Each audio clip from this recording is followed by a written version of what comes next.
Well, good day, everybody, and welcome to NASA's Johnson Space Center for our pre-flight briefings for the final flight of the Space Shuttle program, Atlantis' mission to the International Space Station, STS-135.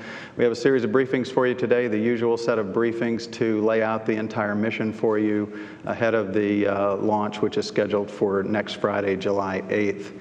The first briefing is our usual program overview briefing with the two program managers. John Shannon is the program manager for the Space Shuttle, and Mike Suffredini is the program manager for the International Space Station.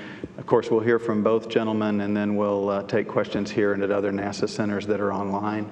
With that, I'll turn it over to John. Okay, hey, thanks, Kyle. I tell you, I'm just extremely happy to be able to have the opportunity to talk to you about STS-135. This was a flight that we were not sure as late as really this January that we were going to have the opportunity to fly. At that time, we were discussing the potential of maybe moving the STS-335 launch on need stack over to fly STS-135. But if you think about where we were in January, it looked pretty ambitious to be able to do that and fly in late June as was being proposed. In January, you know, we had our significant technical issue with the external tank still in front of us that we were vigorously working through. We had two flights that were ahead of us, including the really ambitious AMS flight that we just flew and landed last month. And it just looked like it was quite a hill to climb, especially with the reduced workforce that we had, knowing that we had been going through this progressive series of layoffs, and that the team that was executing all of this activity over the first part of this year the contractor side would either move to a different program or be laid off this summer. In addition to that, the funding was uncertain, and we had to stay below pretty aggressive budget marks to allow us to extend the program out to go fly it. And here we are today. And I just am so impressed by the team, because we just came off of a great flight readiness review with really no issues at all. The review consisted mostly of talking about past issues and what we had done to mitigate them for this flight. We did a tanking test, which showed the rigor with which we approach our technical problems, and it could not have gone better. The tank performed flawlessly. We did our X-rays to make sure that we were in good shape, and here we are, ready to go. Roughly about 10 days after the initial launch date of June 28th was just kind of thrown out, even like last summer. And for this team to have come that far under the circumstances that we've been living under this year, and complete the two missions and then be ready to go for this one, I think is just a huge testament to how professional they are. And the payload, you know, for this flight, I think it's really fitting that this is what we're going to fly for the last flight of the shuttle, to get the International Space Station just completely squared away for its extended life, and we can phase over to the research and utilization parts of its life. So here we are, poised to finish strong and preserve the legacy of everyone that has been a part of the shuttle team, and I'm just extremely proud to be part of that. Thanks. Mike. Well, good morning, everyone. As John said, we're extremely pleased to be sitting before you today talking about this flight, STS-135. From an ISS perspective, it is carrying up critical supplies. Some folks look at this flight and perhaps don't see the excitement because we don't have a piece of major assembly hardware going up. But we've got the MPLM as full as we've ever had it from a cargo perspective. We've got the mid-deck full. All of these supplies are going to be the lifeline to help us extend our period of time we can go on orbit before our commercial providers start flying regularly to ISS. And that was critical for us to give them the time they need to make sure their vehicles are ready to go fly, finish their development, get their test flights behind them, and then start servicing ISS. So from our perspective, while it doesn't look very sexy, it's one of the most important flights that we've ever had come to ISS from a shuttle perspective. This on orbit concludes a period of extremely busy time for us on ISS. We have changed our focus to research. About a year ago, we started giving research instead of the previous way we operated, which was the systems guys did everything they had to do, and then the time that was left was devoted to research. We, about a year ago, shifted to the other way of doing business, which is first you give research what they require, and then you figure out how to do the system work around that.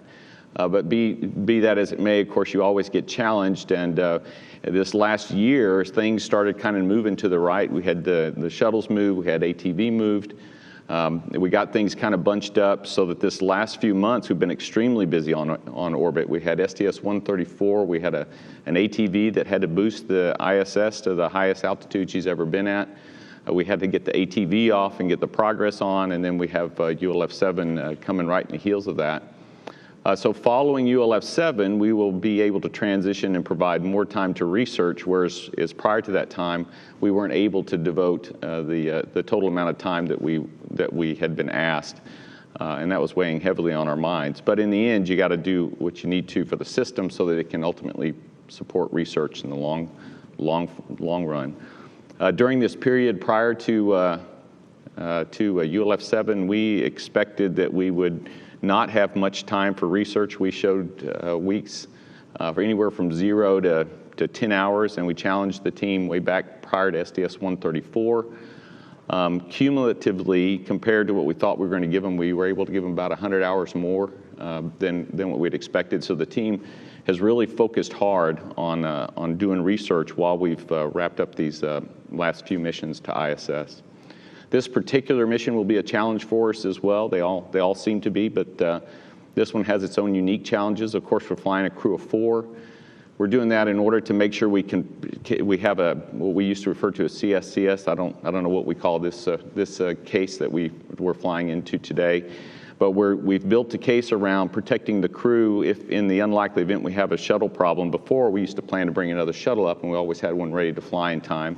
We made sure we had the logistics to support. On this particular flight, we have a plan for returning the crew. We have to utilize the Soyuz. We do it over an extended period of time, and we gradually bring the crew back down, and we had to make sure we had all the supplies on orbit to support that. And that's been looked at closely, and we're in a good posture. So 4 crew allows us to do that. Of course, 4 crew then makes it difficult to get all the work done on orbit that we normally do. And this being Atlantis, we don't have the extension time on orbit as we do with the other Spitz-capable vehicles. And so with the 7 planned dock days and 4 crew, it's going to be extremely busy on orbit. But we've got one of the finest crews we've ever flown. We have an incredibly experienced ops team. The design guys and analysis folks on the ground have run a number of cases for various versions of how full the MPLM would be, and that's more difficult than it sounds, but you have to know what the load cases are. You need to make sure the CG's right. When you put a mass that big in the payload bay of the orbiter, you have to know that it can control itself on entry and landing. So that's a phenomenal amount of work that was done. In addition to that, we have a number of critical ORUs, many of which were repaired and were on longer schedules. I had thought that maybe we could move this flight a little to the right, but we weren't really ultimately able to do that. So therefore, we sent the team off with actions to go get their hardware ready to go fly, and they did a tremendous job. Each of the ORUs that we needed to have on this flight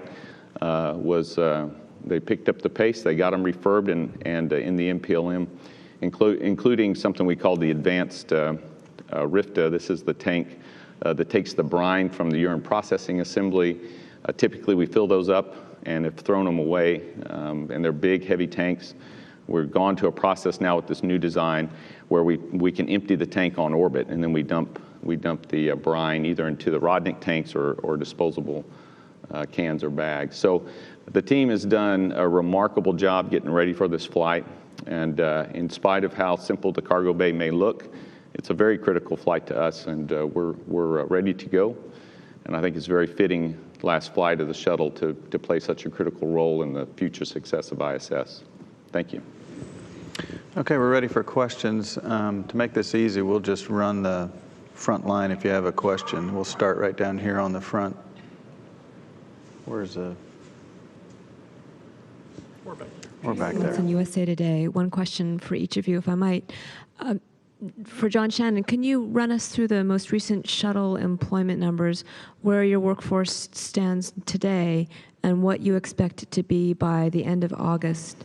And for Mike Suffredini, can you remind me of the numbers of how long the supplies on the shuttle will get you to have a healthy ISS life versus where you would have stood without this flight? Thank you. Okay, so the first was the question on the current workforce and the plans for the workforce. Right now, Tracy, we're down to those required just for sustaining engineering and operation of the last flight. So it's about 5,500 contractor employees right now, and that's spread across Texas, Utah, Louisiana, Alabama, Florida, and a little bit under 1,200 civil servants. So we're at about 6,700 total people working on the shuttle program.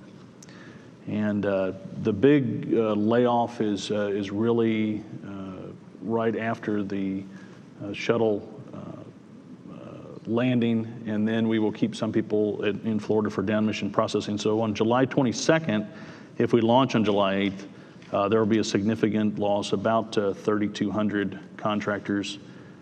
There are progressive other layoffs in August, in the middle of August, for all of our prime contractors and the subs. So they will go into the transition to retirement, which is just the configuration of the vehicles and dispositioning the hardware. That's under 1,000 people total. So that's where we are right now, and where we should be in about a month and a half. And Tracy, to answer your question, this flight, and assuming that the HTV and ATVs fly, which is expected, we should be able to do nominal operations with research Support 6 crew through 2012. And so that was our goal with this flight. This flight gave us about 6 more months on orbit worth of supplies. And so that was critical to us, because that sounds like it's not that much, but what it does is give you time to manage. If the shuttle didn't fly, we'd have to start talking today about reducing the amount of research we were going to do in order to make sure that the only thing on the HTVs and the ATVs were going to be supplies for the crew. So this gave us the added flexibility of letting us continue research, take care of the crew through 2012. About midway through 2012, though, we'll have to have that look again and say, okay, where are our vehicles and our commercial vehicles, and if we get nervous about their ability to support within that next 6 months or so, then we will be having that conversation. I would tell you today, I think they'll be fine. I'm expecting to see them here in late fall, early next year, and that'll be in plenty of time to keep the logistics train going. Let's get Bill right there. Bill Horowitz, CBS News, with one for each of you. John, what's the mood like going into this flight? You've spent your career in this, and so have all these other people, and the moment's finally gotten here. Well, I can't, there's a big awareness of this is the last, shuttle activity that we're going to do. This team is not really focused right now on last. I see a huge amount of determination to make sure that this flight goes extremely well. There's a lot of pride too, because like I described in the opening comments, in January, this was really ambitious to get to the point we're at right now. And the team is aware that carrying on their shoulders is the responsibility for 30 years of legacy of this iconic program, iconic space program for the nation. And I see a lot of determination, and the team has had time to prepare for the end of the program. It's been interesting. The folks that have been kind of on the outside of the program are having a more difficult time, I think, dealing with the end of the shuttle than the actual shuttle program, because we've been looking at it and preparing for it and planning for quite a while. You know, it's tough to break up a team that has performed so well for so long. I am extremely pleased with how the contractor leadership has treated their employees, either moving skills to other programs that they have, or folks that they cannot move to other programs. They've put together very fair severance packages, and they've worked very hard to try to have things like job fairs and other workforce activities that can help them get placed in other areas, and that's been very successful in Texas and Florida and Alabama and really everywhere. So, you know, you're balancing two things. One is you're trying to treat the workforce with a tremendous amount of respect, and you're also trying to get the job done. And nobody takes it for granted that, you know, every shuttle flight is going to go extremely well. You have to work very hard to ensure that that's going to happen. And that's just what I see with the core shuttle team right now, is just an extreme determination to make sure that it goes well and that we end up right. And one quick one for Mike Suffredini. Can you expand on your last answer about COTS? Tell us what you're thinking with SpaceX with flights 1 and 2, and when you expect these guys to fly. I was interested in the impact of the engine fire on the Taurus and just how all that stacks up. Let's see, for SpaceX, of course, these aren't set. And in this environment, these guys are trying to perform. So they would like us to show aggressive dates to challenge the team and make sure everybody focuses on them flying as soon as they can. That's balanced with us. We have to pick slots for them to come to ISS that meet our needs, that we can be ready for them. So we're having those conversations. With SpaceX specifically, we're looking at combining. They want to combine their remaining 2 demo flights into one and come to ISS. I'll actually have that conversation this afternoon and decide whether or not we can be comfortable with that with our friends in the COTS office. And then, assuming we agree to that, I would expect to see that demonstration flight late in the fall. I would tell you a month, but then they, everybody gets upset when we lean too far forward. But I would say in the last quarter of the calendar year, probably midway through the last quarter of the calendar year, is probably what you'll see us shoot for that SpaceX flight that actually docks to ISS. As far as orbital goes, that's a little more challenging. They also wanted to try. In fact, currently, I think we showed them in December. They were trying to get at a test flight before that. Now, similar to what SpaceX did, the engine failure they experienced on the ground has yet to be rolled into the schedule. They're still sorting through the metallurgy associated with the problem and seeing if it's systemic across the fleet of engines or not. And so they haven't officially come back and talked to us. I would expect today, assuming that doesn't have a huge square wave, I would expect to see them fly in the first quarter of next year, their demo flight to ISS. But that's the engine failure notwithstanding. We haven't understood the impacts of that to the schedule yet. Go ahead, Mark, right here. Thank you, Mark Carreau for Aviation Week, and I have a question and a follow-up. My first question is for Mike Suffredini.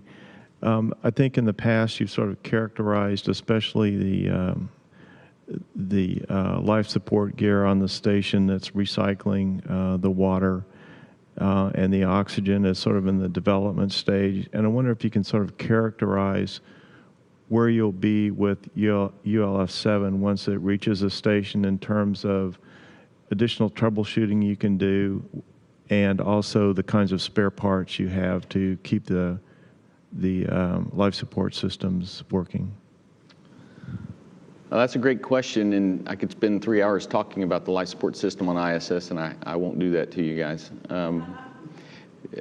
Let me back up and say the TRL level alone has probably been brought up a couple of notches just in the last year of operation on board ISS. We've learned quite a bit about these systems. Remember, we started with the UPA problem, and we think we now understand would cause that concern. We're operating the system a little more conservatively. We don't let the brine tank concentration get as high as we originally planned. We're looking at the pre-treat to see if we can increase the concentration. Concentration just simply turns into how often you have to change out tanks, and you get less water back when you don't have this high concentration. We had planned to operate at about 85, at what we call the 85% level. We're about 70%, and until we work out the fix to the change to the flush water, we'll probably stay there. And we've been very stable. You haven't heard us talk about UPA failures in some time. The oxygen generator was the one that was giving us trouble here recently. We had determined that it has to do largely with the pH level in the water and the reaction between the water and the cell stack itself. We've changed how we operate the OGA. We keep the water flowing all the time. That was one issue. It keeps us from stagnating water against the screens and causing part of the problem. And then we introduced a filter, and in this filter is a bed that manages the pH for us, in a sense. We just installed that. We installed that on ULF 5, and then on the flow rate was too low. We thought that would be the case, but we're going to try anyway. On ULF 6, we changed out some QDs to get the flow rate up, which worked, and so now we've got the OGA up. Today, it's producing oxygen for 6 crew, and we believe that's a long-term way we can operate. And so in the future, you'll hear us. We'll manage the OGA with the electron and the gas on board, but you probably won't hear us talking about operating beyond 55%. That's one of the things we learned, that it's just challenges to the fuel cells if we operate above that. So we feel pretty comfortable about that. The water processor itself, we had a couple problems with it. Over time, we've removed a valve, which is basically getting clogged, that we didn't need, and installed a filter, which we showed at the flight readiness review. It's a very ugly-looking filter that we pulled out, but that just means it's doing its job, and that's really helped the water processor become more stable. So those systems are from a regenerative eco standpoint, we're starting to get our arms around that. The carbon dioxide removal system, we've been challenged from the first flight when we first activated it, but we've pretty much solved that one as well, and we've got both of the carbon dioxide removal systems working good. We do have a system called Mass Constituent Analyzer, MCA, kind of tells us the levels of ppCO2 and the partial pressures of oxygen and some other gases.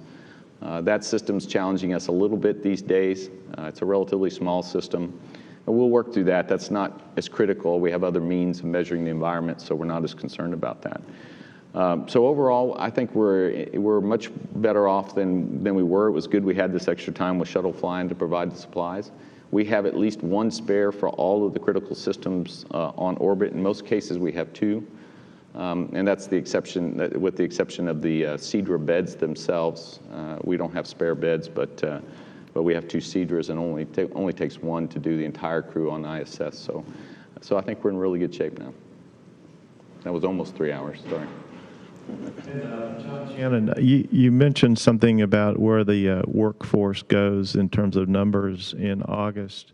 I'm sorry, I didn't hear what you said in terms of numbers. I don't believe it was in response to an earlier question about the future of the shuttle workforce after the last flight. Okay, I'll just tell you what I told Tracy is right now we're at about 5,500 contractors. After the July 22nd layoff, and this assumes we launch on or around July 8th, and then a few other layoffs as work is completed in Florida, we'll be down to just under 1,000 contractors that will be doing the disposition work of the assets of the program and preparing the orbiters for being displayed in museums. And that's expected to be about a 2-year program. They will not keep that number of contractors and workforce all the time. It will be a steadily decreasing slope. And as activities are completed, those people will either be moved to other areas or laid off. Irene Klotz with Reuters. I have a question for each of you. For Mike Suffredini, you mentioned about the increased science you've been able to get, and I was wondering if you could just give us an update on what the target number of hours for science on ISS is, and if it's still 40 hours a week amongst the 6-person crew, which doesn't seem like a whole lot, and I know there's quite a lot just of maintenance and everything on station, but why do you need 5 people operating station to basically get 1 person work week out of it? Okay, that was a lot of questions there. Okay, so right after this flight, we're going to go to 33 hours a week average. Our goal is 35. So we'll get through this stage, and so when we bring up the next crew after this flight, we'll go to 35 hours. That was actually our goal, not 40. However, it is a little misleading. All of the exercise that the crew does generally is also human research. We don't count those hours, so when they're on the bikes or on the treadmill or the ARED, they're doing prescripted runs, and we get data from that from a human research standpoint. So we actually get, in a 35-hour week, 35 hours per week, we actually get more than that because we count the exercise time. Because we don't count the exercise time, excuse me. You know, I could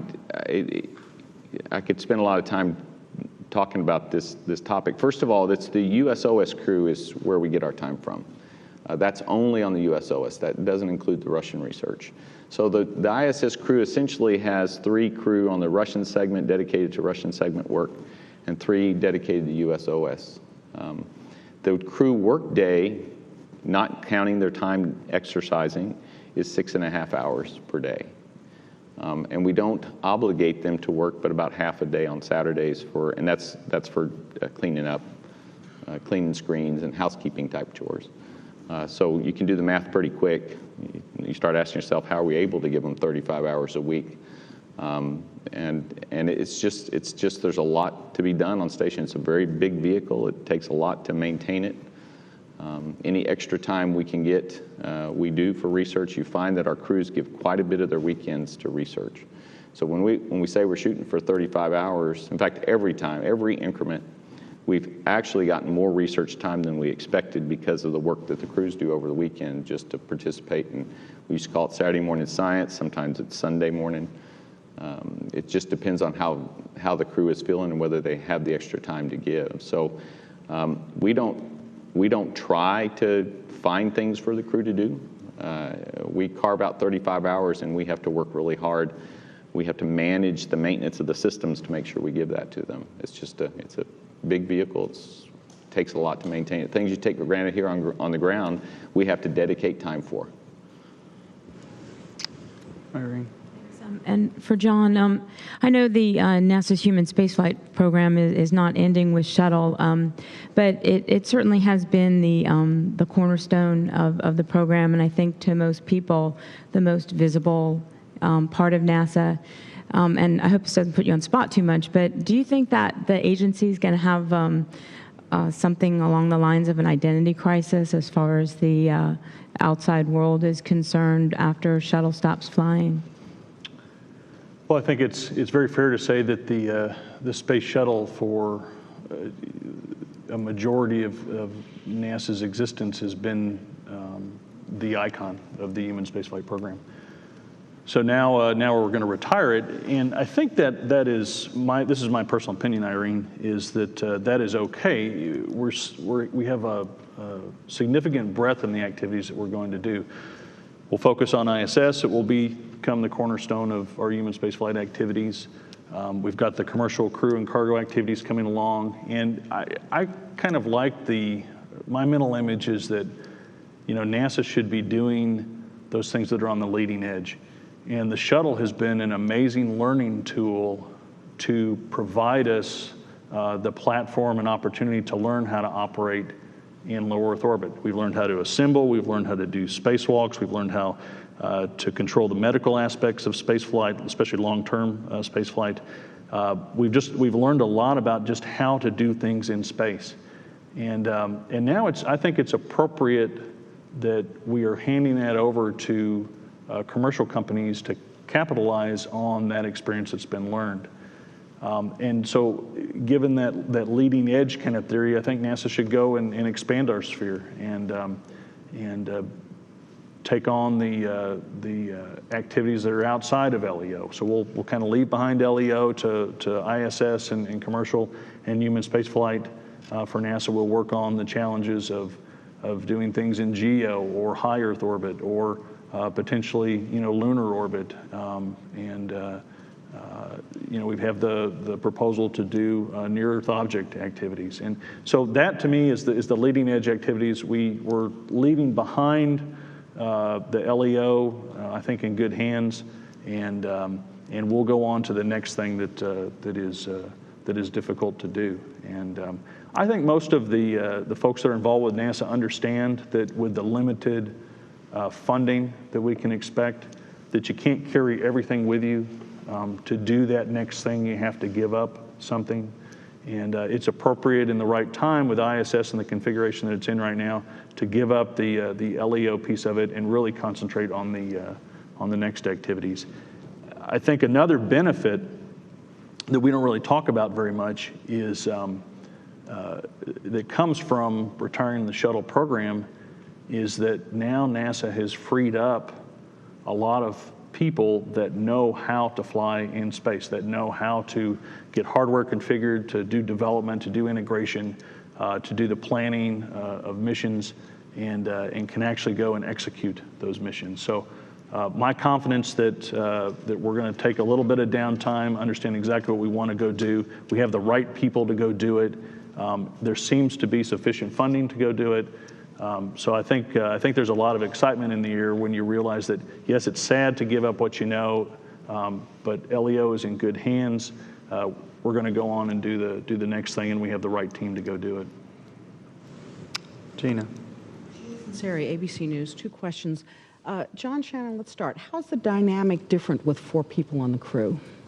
Well, it is different. When we originally put this flight together, and Quatsi will tell you more about it in a flight director briefing later on.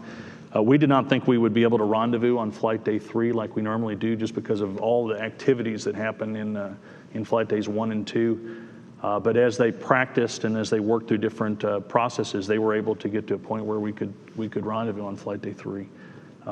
The inspection's a little bit more difficult because that's a crew-intensive activity. Docking the same way. All of the crew will be up on the flight deck. There's nobody on the mid-deck. So there's some emergency activities that you would send Rex down to the mid-deck, and he would configure his comm to help out there. It is different, but as we started working through all of the different issues, we got to places where we were able to resolve most of those differences and make it look much more like a more normal mission. I have to say, there has never been a standard shuttle mission where you fly one mission and you fly another one that looks just like it, and we're going to end up exactly the same way. Is this one took a lot of care and a lot of thought by the operations team as to how exactly we were going to be able to pull this off, and I think they did a tremendous job. And for Mike Suffredini, 5 years ago, I asked you if you thought there was enough wiggle room for you to finish the space station because there were all kinds of issues popping up. So looking back at the last 5 years, what were the moments that made you think you wouldn't get to this point? That we wouldn't get to this point? Wouldn't get to this point. You got here. What did it take to get here? Yeah, Gina, that's a hard one. We've worked. It's just a fantastic program to work in because you're never bored. We worked more issues than I could even remember at this point. We have been challenged. Just to have this flight was an important milestone.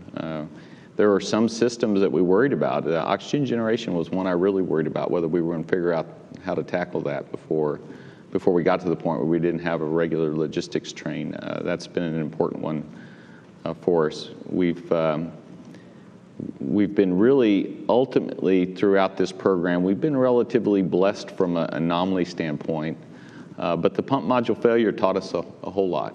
And to me, that's an opportunity for us. Every time we have a failure like this, it's an opportunity for us to learn. And as long as we learn from them all, then we'll be okay. But along the way, I guess I always assumed we'd figure out how to get there. It's just the way we've been. I'll tell you, this is reminiscing, and we did a lot of this about a year ago, but when I knew we'd be okay was on the flight where we discovered, it was the Node 2 flight, and during that flight we discovered not only did the rotary joint for one of the solar arrays was damaged at the point to where we didn't believe it would be repaired, but we also learned during that mission that we knew how to tear a solar array. And by the end of that mission, we had repaired the solar array and had begun to focus on how we were going to live with this joint. And ultimately, we didn't have to replace the joint. And so once we got through that, I kind of felt like this team could tackle just about any problem that was dished out. It's a very, very dangerous environment, space. People don't, I think, normally think about that. And when shuttles launch and land, we all understand the risk associated with that. We've lost dear friends in the process of both of those phases of flight. But on orbit, we live with very real risks that we can't do a whole lot about. It's the risk you just have to learn to live with. One is, and we read about it last week, a risk of things that are also co-orbiting the Earth with us, and sometimes they pass our orbit, sometimes they pass a little too close. Often, most of the time, we get to maneuver. Sometimes we don't, and then we shelter in place, and that is a risk we live with every day. But when I look at all the things we had to do, the fact that we got STS-135, I think, put us in a posture to let us wait for the next logistics train. So to me, it's always been about having everything we needed to do what we ultimately said we were going to do with this vehicle. We spent a lot of money on it. It's now time for us to utilize it, and I hope that we'd be in a good position to focus on utilization. I think we are. Get Robert. Hi, Robert Perlin with CollectSpace.com with two questions, one for each of you. First for John, to follow up on something you said just a few questions ago. Do I understand correctly that transition and retirement is going to take about 2 years, and then is that when the Space Shuttle program formally comes to an end? And how big of a task is it during that time to archive the knowledge of a 30-year program? All right. Robert, we're not waiting until the final wheel stop to get started on transition and retirement. It's been ongoing for about 3 years, really. And as we would end an activity, then we would clean up that area and disposition resources. Things like Palmdale, we cleared out of Palmdale and demilled all of the hardware and sold it off. You saw like Pad B has been coming down. Those are big examples. There are many, many, many smaller examples. Knowledge capture, data archiving, records retention. That's all been going on, and that's been good because there is nobody bored in the shuttle program. I guarantee you. If they're not doing flight activities, they're doing transition and retirement kind of activities. Will we be 100% done with everything associated with the shuttle in 2 years? No, that would be not reasonable to expect. I think all of the big things will be done, and then the smaller activities will just be handed over to the individual centers where those resources are located for them to disposition.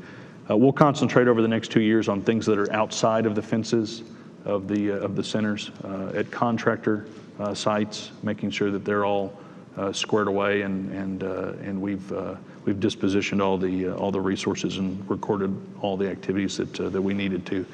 So we're projecting probably about 2 years.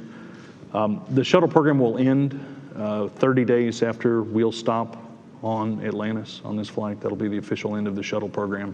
And then there will just be a Space Shuttle Transition and Retirement organization that we already have set that up. We know who's going to run it and what their activities are going to be. So really the end of the shuttle is 30 days after Atlantis lands.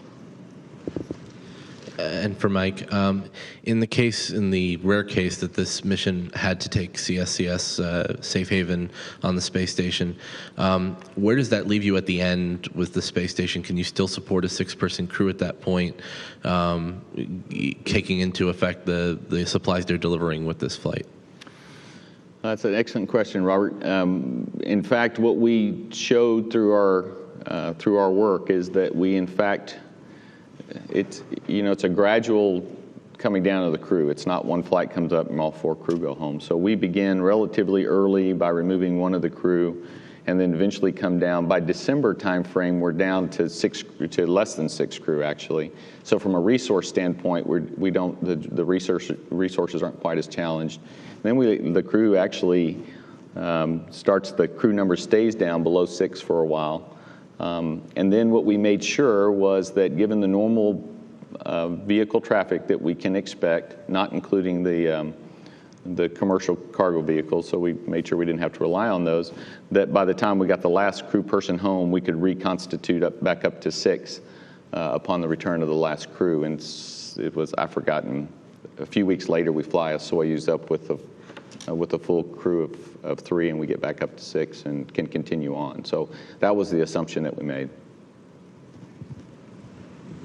Hi, it's Denise Chow at space.com. The question for, I think, John Shannon, but perhaps either of you. Just curious as to whether, from a program perspective, was it a lot more challenging to manage and process the payload for this mission because it was the last? And when it was announced that you were going to go ahead and fly 135, were there special arrangements made to accommodate cargo that would need the capacity of the shuttle to bring it up? Okay. That's actually both of us. We had made sure that we were really well aware as we went through the budget and authorization and appropriations discussions last fall and into this spring, that we were very mindful of the dates that were required to protect crew training, to protect cargo configuration, to make sure that we had everything that we needed to be able to fly this flight at this time. And we were very clear with both Congress and the administration of those need dates, and we worked, I think, very closely with them to make sure that that was understood. We protected those dates, and because we were running under in our budget significantly, we had some room to be able to process the things required to stay on track for this flight. So we treated it fairly, pretty much like a regular mission from a shuttle standpoint, and Mike can talk about what actually goes in the MPLM. So. Yeah, we also early on for STS-134, the launch on need flight, we decided that the supplies needed for the launch on need flight was very similar to supplies we need on this flight for a standalone mission. That is, if you had to do a launch on need because we had stranded the STS-134 crew on orbit, they were going to consume quite a few of our supplies. So essentially we needed a full MPLM, so when the shuttle left, we'd be in a good configuration to continue on with ISS. And so early on, we had pretty much decided we'd have a fully loaded MPLM as part of this flight, and we had manifested an LMC because we didn't know if we needed it, but it was always good insurance.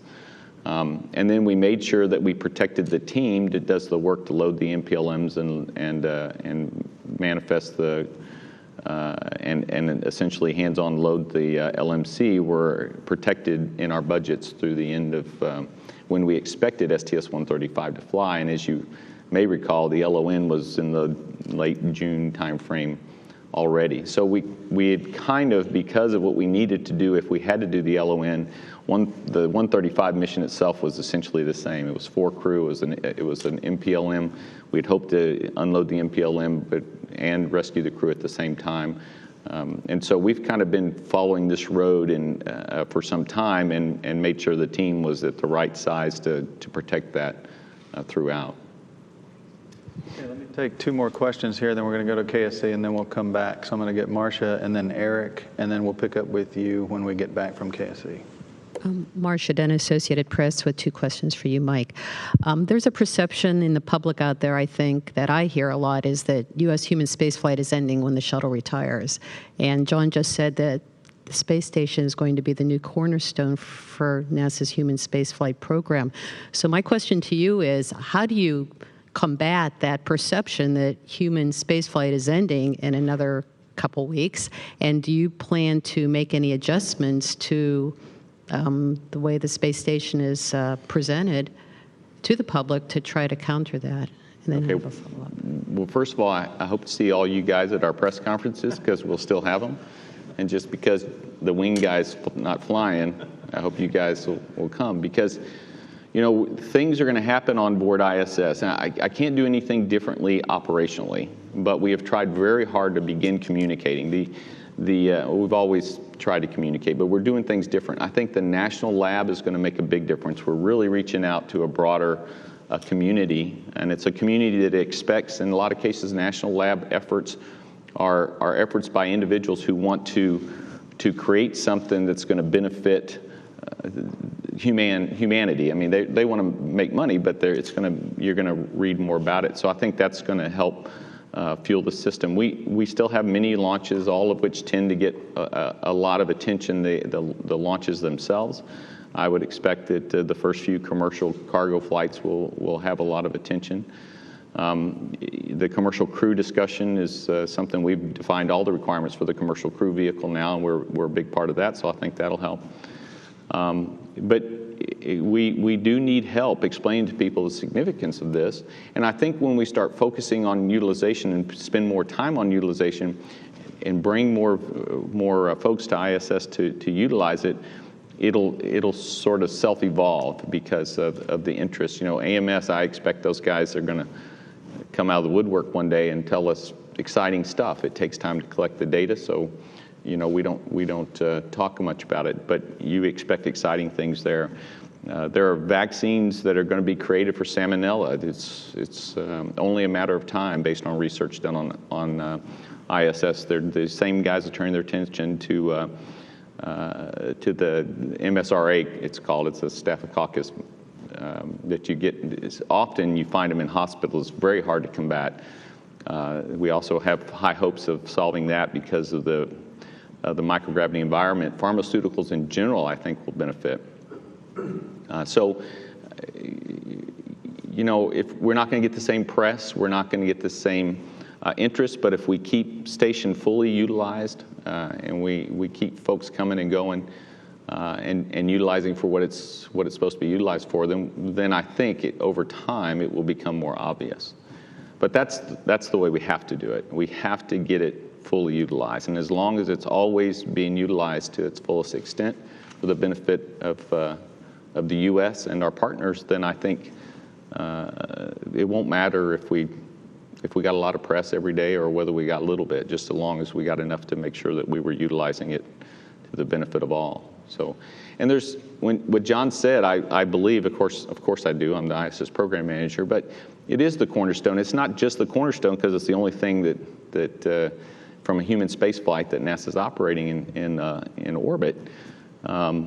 But the partnership itself is going to be how we do exploration, and we will do exploration. It'll take us some time, but we're going to do human exploration, and the only way we'll be able to do it is with the partners. None of us have enough money to do it, nor should we do it. I believe we shouldn't do it as individual countries. I think there's a lot of benefits to us doing this together. And so the partnership that we established with the ISS taught us quite a bit about how to work together. And that sounds simple, that is incredibly difficult.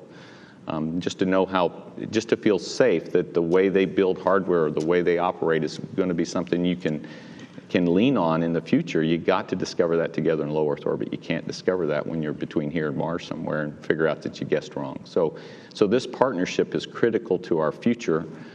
So while ISS is going to play a role in technology development for exploration and maybe a departure point, who knows how we end up operating, probably the biggest gain will be the fact that we have a relationship with the partners that we know how to build spacecraft and fly together, and we'll do that together beyond low Earth orbit. Eric Berger with the Houston Chronicle. A question for John Shannon. There's obviously going to be a lot of eyes on your launch, and the coast of Florida is going to be pretty busy. Does that create any unique challenges, all of the attention, all of the people in the area on launch day, concerns about making sure employees get to work on time, or are there any complications associated with that you're planning for? Well, we've faced it the last few launches. We'll just see how it goes. If we end up scrubbing on July 8th, Depending on when we, would have the scrub, we'll decide whether we're going to do a 24 or 48-hour turnaround based on traffic.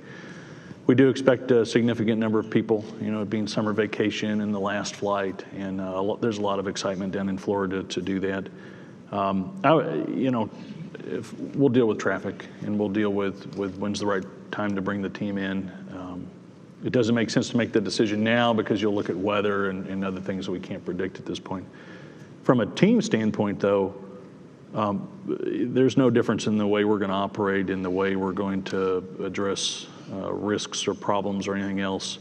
There was some speculation that we would feel pressure with the president and his family coming down a couple tries ago and having, it was predicted 750,000 people, and you just don't feel any of that inside the Launch Control Center at all. We ended up scrubbing for a redundant heater on a triply redundant system, but it was the right call to make because if we'd lost the other heater, you potentially could have put the crew into a bad position during reentry. And that's just the way the team has learned to operate. It's part of a few questions ago we were talking about, the not as obvious legacies of the shuttle program. That's another one of them. Is that despite being in a glass bubble and everybody watching you and not just second guessing what you do, but second guessing what you might do. The team operates extremely well and extremely safely and has developed a set of operating criteria and rules that they follow to the letter. And I just think that when we get there on launch day, we'll be in the control center working any issues that come up, and what goes on outside is not going to play any part at all. Okay, let's see. Let's get Marcia's follow-up back on the front row, and then we're going to go to Thank KSC. you. Quick, easy question, Mike. All the food that's going up, it's been described as a year's worth of food. Is it all American food? And I'm assuming it all has an expiration date of 12 months, or or is it a combination of international type things? Let's see. The MPLM is about a third full with food alone. It doesn't quite get us to the end of the year, so we're flying food on the ATVs and HDV as well. But the combination gets us at least a year. Yeah, they have expiration dates. It's not always a year. It just depends on what the food is. The expiration dates are very conservative, so occasionally we can go beyond the expiration date. We talk about it before we do that, but none of our food's going to expire in that period that we're on orbit. So we protected for that. We eat, the first food that comes up gets eaten first, and this will be eaten at the end of 2012, and the expiration date easily protects that. Oh yes, we're carrying all U.S. food. The Russians take all their food up on progresses, and if we carry U.S. food for Russians, so the Russians are allowed to eat our food and we're allowed to eat their food. But our agreement is we fly it up on our own vehicles because it's just, they have to accommodate the upmass, but it's easier than shipping it to another country and then flying it. Okay, let's go down to the Kennedy Space Center in Florida for a couple of questions down there, and then we'll be back here. Hi, it's James Dean from Florida Today. John, you mentioned earlier back in like the January timeframe, working under some tight budget constraints. I just wondered if you could touch on the budget situation a little bit in terms of is that why you really had to go fly now? I know at one point we were talking about obviously you would think flying as late as possible would be to everyone's benefit. But is that, why you're going now? We've been told that, if there for some reason had to be an extended slip, you could handle that. But, where do you stand in terms of money, and is that what's driving your schedule right now? Sure. Well, you talked about January, and in January there were just a lot of unknowns. We didn't know at the time how long the external tank issue was going to delay us. We didn't know if we were going to have to bring a significant number of workforce back on. We were just getting through trying to understand the budgetary impact of the layoffs that we had late last year. Back when we were fully operating in the shuttle program and producing and integrating and moving things across country, we ran at about $200 million a month. After the layoffs and when we just went down to a sustaining engineering and operations team, we were at around $115 million a month, but we hadn't really realized that yet. We expected that, but seeing it as you were going through the month-by-month budget review and making sure that was true was important. So there were a lot of unknowns in January, and we hit our budget targets. We actually were under our budget targets every month. Resolved the external tank issue. We got permission through the administration and the Congress through the authorization bill to go fly 135. It was contingent on some safety reviews. We did those, and they were accepted. So it all just kind of came together. We're still running at a pretty low rate with the program, and even with all of our TNR activities and a lot of severance that has been paid out, we're still under about $140 million a month, and that's pretty remarkable. So I think we're in great shape all the way to probably September timeframe. We could delay out to that as far. But if we did that, we would be taking money away from the transition and retirement activities, which you do have to fund at some point, which would take away from some future activities. So the sooner we can get this flight flown and button up the program and start on our transition and retirement activities, the better off will be overall for the agency.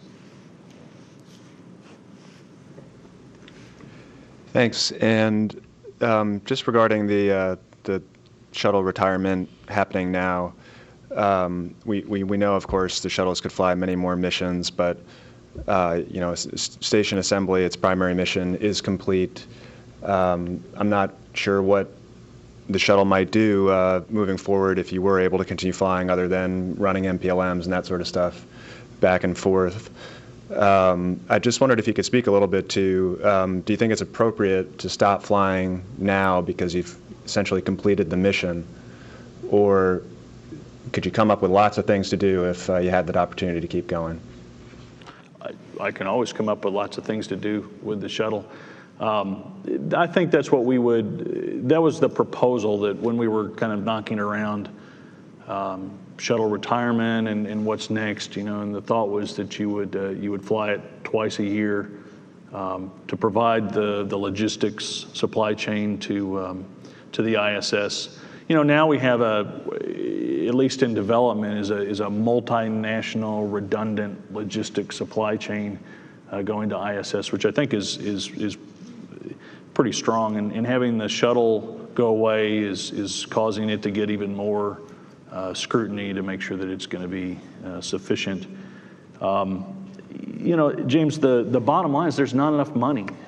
Would I like to fly shuttle 2 times a year to go ensure that ISS was in the best possible shape, or maybe go back up to Hubble again, or maybe do who knows what? Sure. I think it's a national capability that we're losing. But again, you weigh that against, you've done what you set out to do with the shuttle. We got Hubble in extremely good shape. We've got ISS in extremely good shape. Now we have other areas coming up to take over the LEO functions that the shuttle did. We can take that money, and I think just as importantly, take that workforce and apply it to the next leading edge and expand the sphere of operations that we do in human spaceflight. And I think that is extremely important. And what we're doing is we're sacrificing the shuttle to enable us to be able to take that next step. And if we were going to retire the shuttle, this is the time to do it. The ISS couldn't be in better shape, I think, than it is right now. We're pretty much out of volume. We're gonna pack it full before we're done. And while we can always come up with other missions, it's an okay time.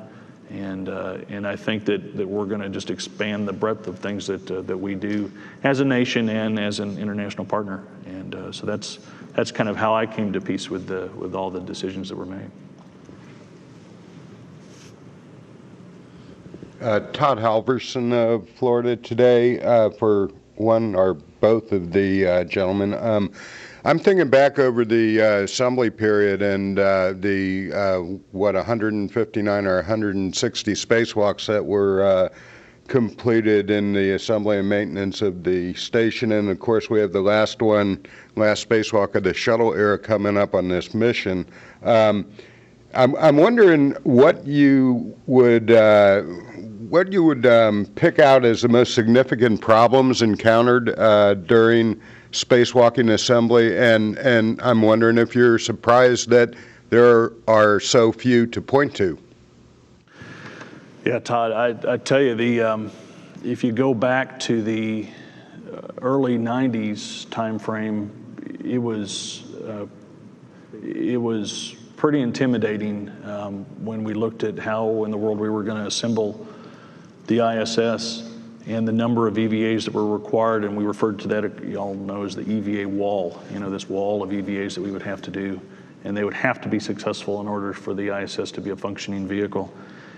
And so we started doing some tests in the payload bay before ISS was the first element had ever been launched. And we did tests of connectors, and we did tests of quick disconnects and bolts and tools and different assembly methods and things like that.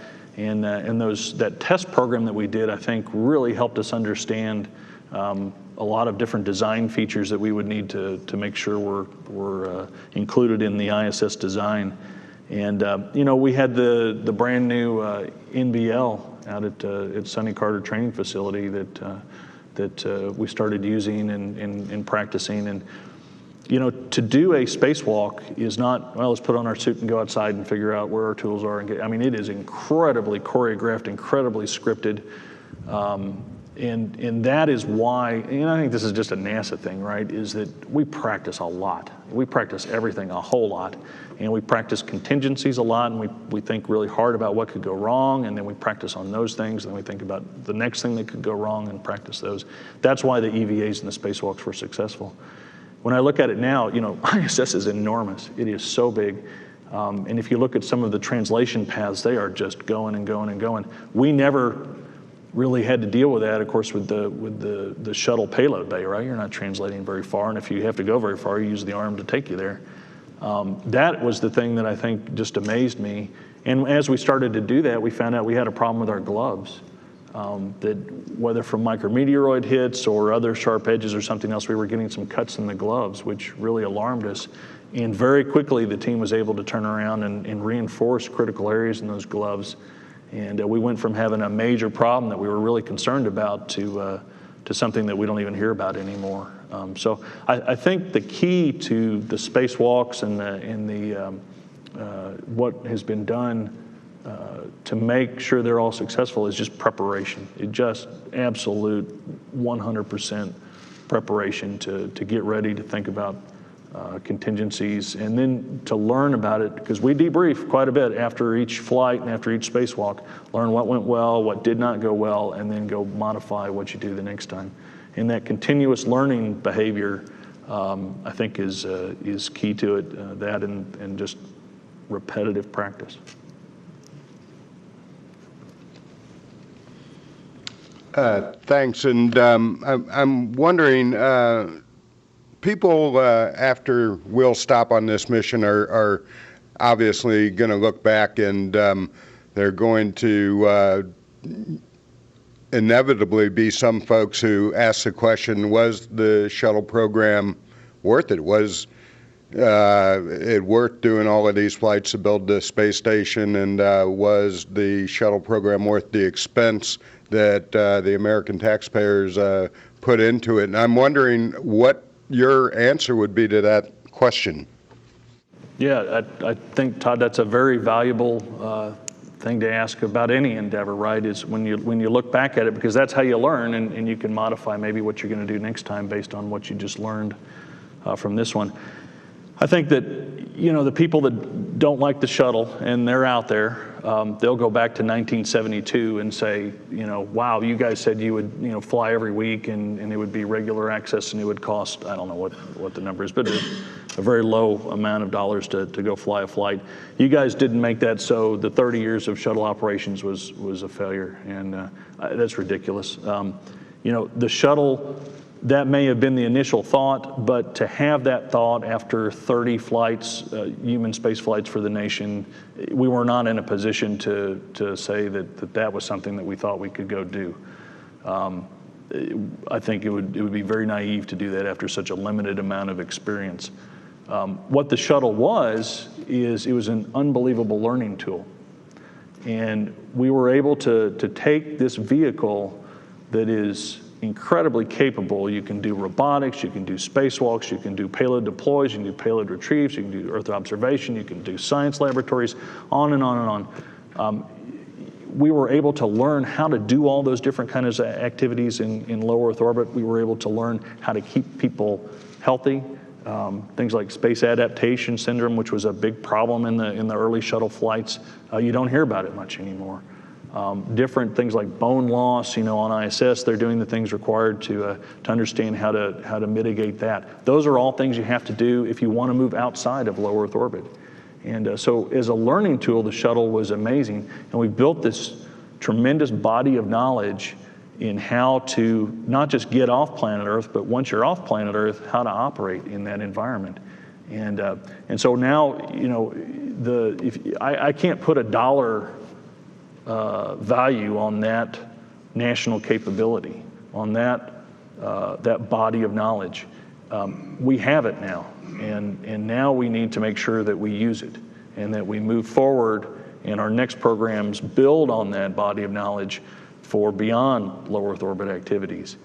So, how do you put a dollar amount on something that is priceless in my mind?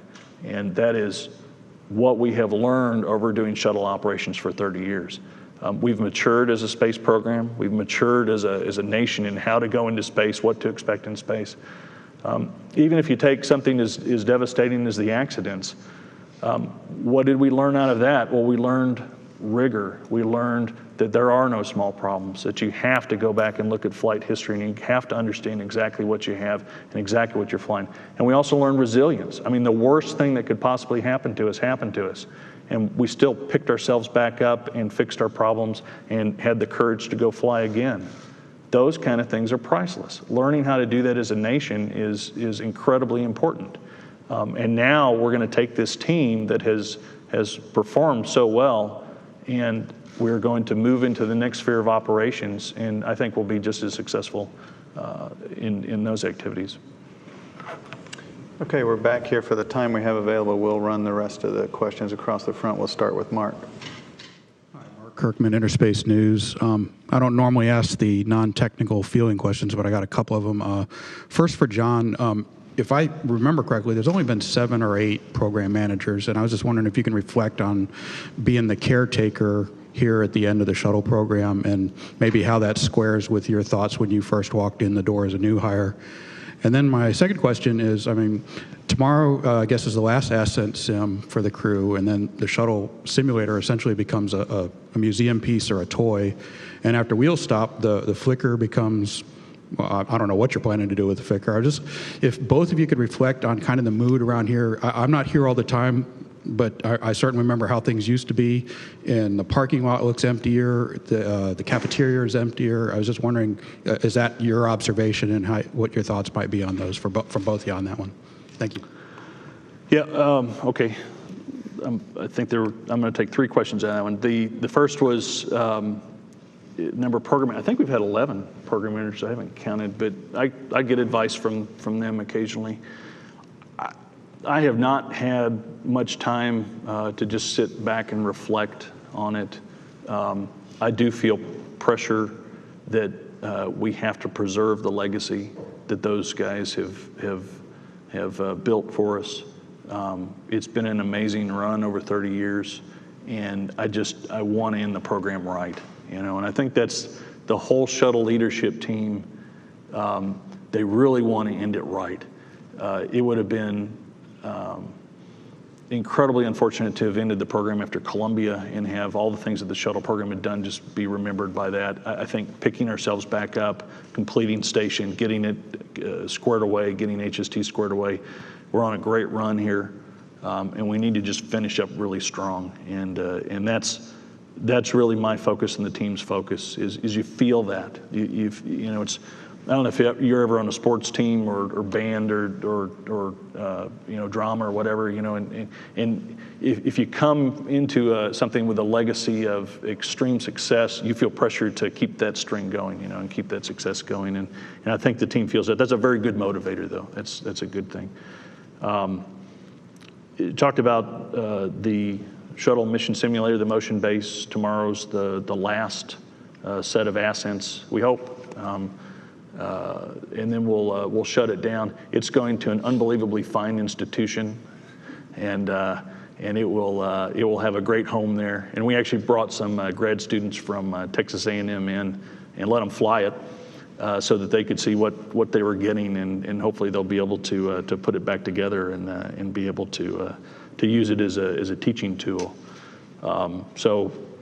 You know, there's a lot of that going on. We'll take the full fuselage trainer out of Building 9, the crew compartment trainer, the simulators, things. So things will be emptying out.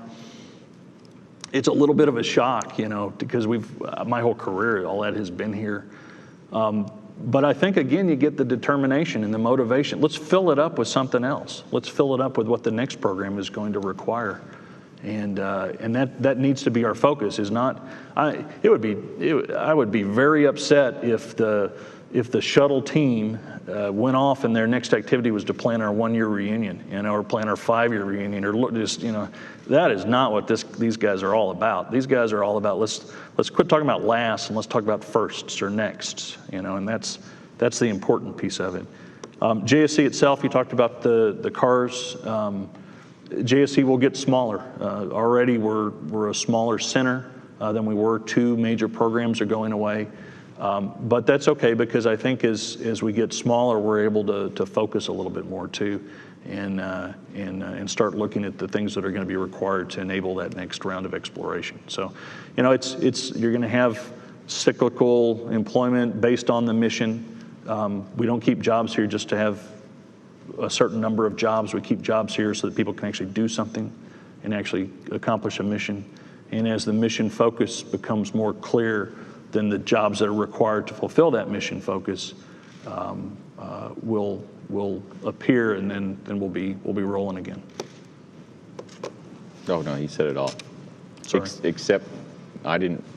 Your car's here all the time. I thought the simulator was going to A&M. It is going to A&M, and that's what I was talking about. Philip Sloss with NASASpaceflight.com. One for each of you. First for Mr. Suffredini. I understand the plan is for the station altitude to be raised again up to about 410 kilometers later this year. Is that the altitude that the station is going to be maintained at for the near term? Yeah, for the next little while, that's where it'll be. We're on the upswing of the solar cycle, which increases drag, and so we have to raise the altitude to protect for the prop. But it's an interesting problem that we're working over the next 10 years through 2020. We have a certain amount of prop that both ourselves and our Russian colleagues are obligated to fly. And we want to make sure the tanks are full at the end of 2020 in case we extend the life of ISS. We would like to fly lower because the MMOD environment's a little less at the lower altitudes. All of our analysis always assumed we'd be at the higher altitudes. So we'll be at 410 for a while, and then we'll come down and probably manage ourselves around 400 kilometers through 2020. Did you have a follow-up, Philip? Let's get a follow-up from Philip back here, and then Dan. For Mr. Shannon, just a clarification: is the USA commercial shuttle proposal completely off the table at this point? You know, I have not been very heavily involved in that whole proposal or discussion. I'm aware of it. So the answer to your question is I don't know.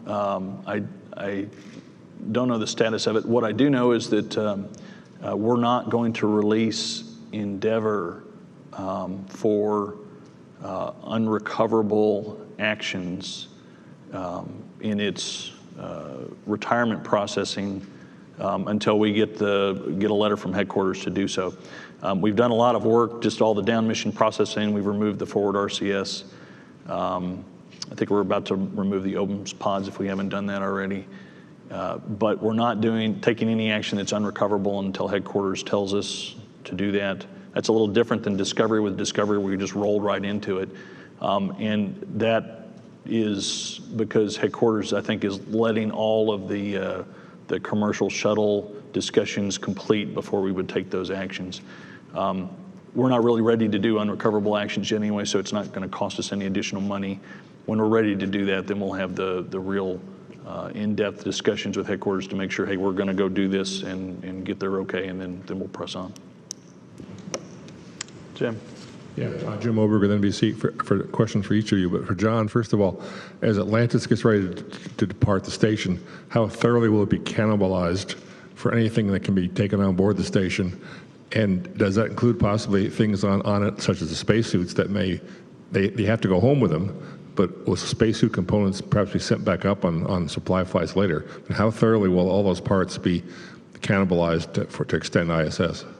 That's the nice part, Jim, is that we've had time to kind of think through the logistics on all the different subsystems on spacesuits and computers and cameras and all the other stuff, and we've been able to put that into the logistics train here to get it on board so that we don't have to do that. We put the boom on last flight, that was, and we're able to fly back home without it. We found out a way to do inspection. It always seems like every flight there's a few things that maybe we toss across the hatch that the ISS crew asks for. But remember, we still have a mission to fly after we undock. We've got to go free flight for a couple days, do all of our checkouts of systems, or do our last inspection.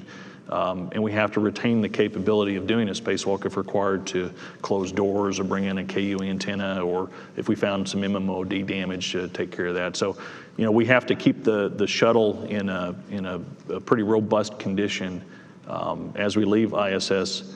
I don't think there's a lot of things that are going to be asked for at the last minute because we've had a couple of years to think about it and prepare for this. You were talking about the EMU. You need them to come home with, but there's pieces in the EMU you might want to put back up on the station. We have 4 on orbit. Okay. On ISS, so they need theirs for their payload bay door closure anomaly. So we have plenty. Like John said, we have plenty of logistics on board. Might be 1 or 2 things we ask for, but they'll be minor things. Sometimes. Use once they're done. Just a joke. I have a more touchy question for you. Okay.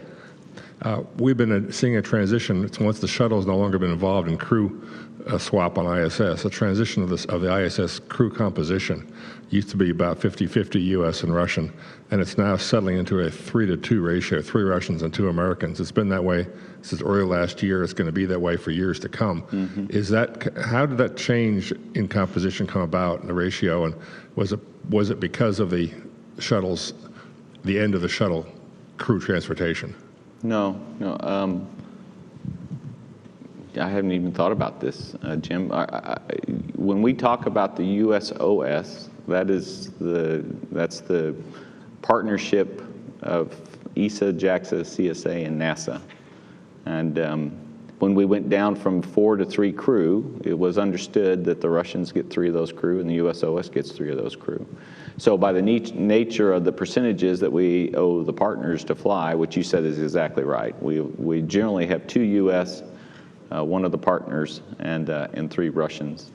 Although a few increments ago, we had 4 USOS crews and 2 Russians. So, but that's always been in the plan, was that it was going to be 3 Russians and 3 or 4 USOS. We're prepared to go back to 4 if the commercial vehicles. In fact, that's the requirement we gave to the commercial vehicles, to be able to carry 4 crew.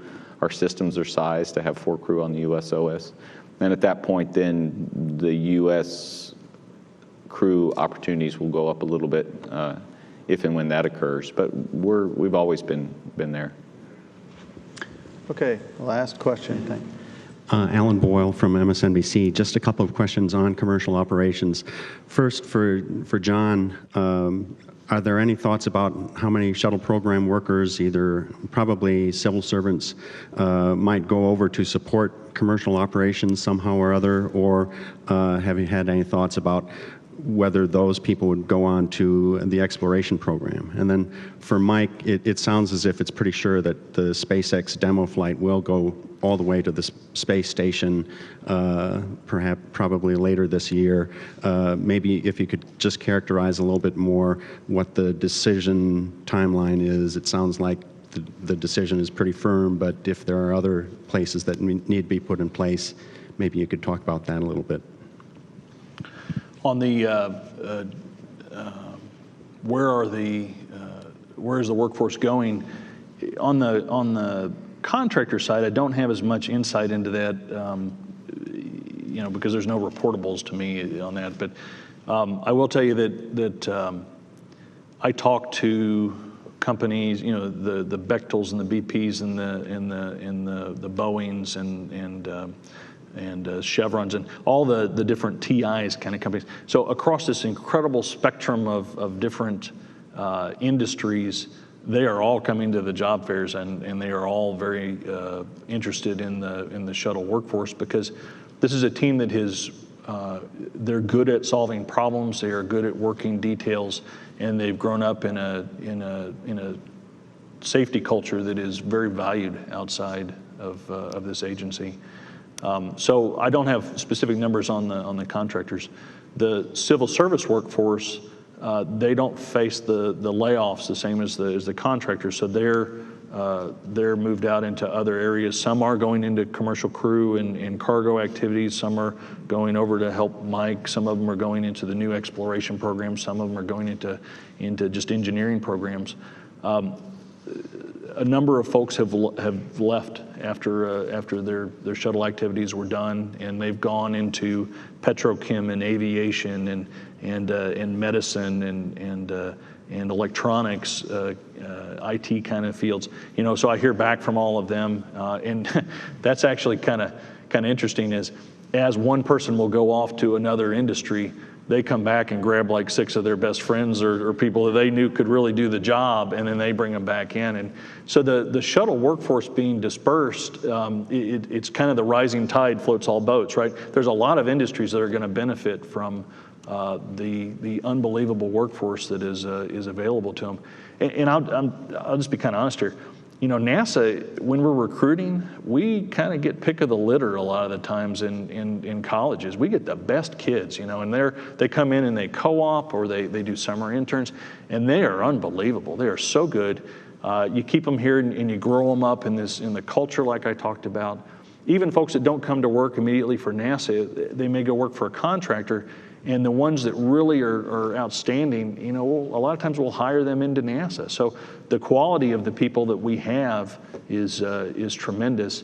And as we disperse them, what I see is that we're going to raise the capability and how good those different industries are really across the board. To answer your question, some time ago we agreed with SpaceX that they could modify, assume that take the time to build the Dragon for D2 would be the same Dragon as D3. So that would be a schedule hit to them to try to do that. But we agreed to that so they could be on course for the combination of those flights. Like I said this afternoon, we intend to have the meeting where we'll discuss in detail our perception of what we may or may not get if they try to combine flights, and whether or not we could be comfortable with that.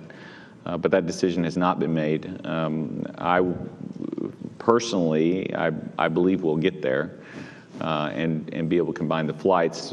However, from a schedule perspective, you'll hear the SpaceX guys talk about they're just about done. You hear that from Elon a lot. And it's one thing to be done with hardware, it's another thing to be done with your software, and they've handed all the data to NASA so we can do the verifications we have to do. This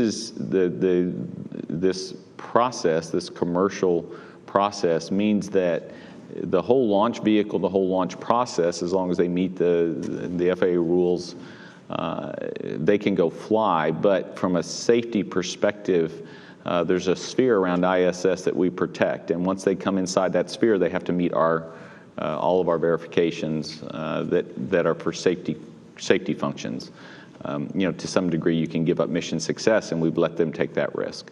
But we don't allow them to take the risk of vehicle or crew safety. So inside that sphere, we have to know the systems operate. There's quite a bit of data they have to pass to us, and there's quite a bit of work we do with that data to finish our analysis to complete the verifications.